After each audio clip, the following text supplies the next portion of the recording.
This is not a story about a drink. It's a story about how one brand learned to be present in the lives of millions without ever asking for attention. Before Coca-Cola became one of the strongest brands in history, it was simply an idea that something small could make ordinary moments feel complete. In 1886, in Atlanta, there was no ambition to build an empire, no plan to change culture, just a pharmacy, a glass, and a syrup mixed by hand. John Stith Pemberton wasn't a visionary. He wasn't a storyteller. He was looking for balance, for relief, for a pause in the middle of the day.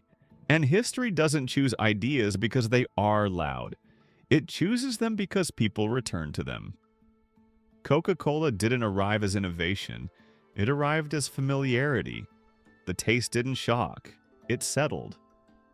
And that was the difference. Very early, the brand understood something timeless. People don't build relationships with products. They build them with feelings. So, Coca-Cola didn't evolve to impress. It stayed the same to be trusted.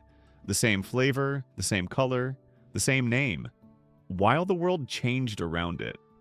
Glass bottles became a signature. Red became an identity.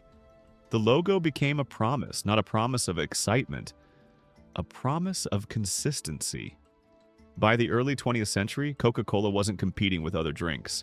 It was competing with moments, a short break, a shared pause, a small reward after a long day. Without forcing itself into culture, Coca-Cola quietly became part of it. But expectation alone doesn't create legends. Meaning does. Coca-Cola never told people what to believe. It showed them what to feel.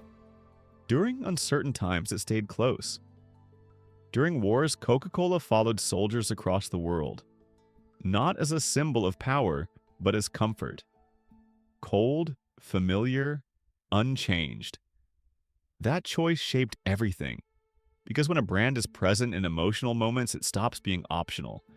It becomes personal. Then came families, holidays, traditions. Coca-Cola didn't invent Christmas, but it shaped how it feels. The red, the warmth, the smile. While other brands chased trends, Coca-Cola protected memory, and when it once tried to change, the world rejected it. Not because the new formula was worse, but because people didn't want something new. They wanted their Coca-Cola back. That moment proved the truth. This brand was never about taste, it was about continuity. Today, Coca-Cola isn't chosen after comparison.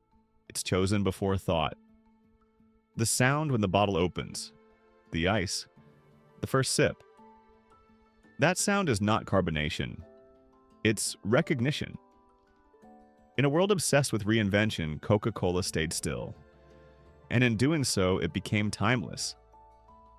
From a small pharmacy in Atlanta to tables and streets across the globe, Coca-Cola became a shared language.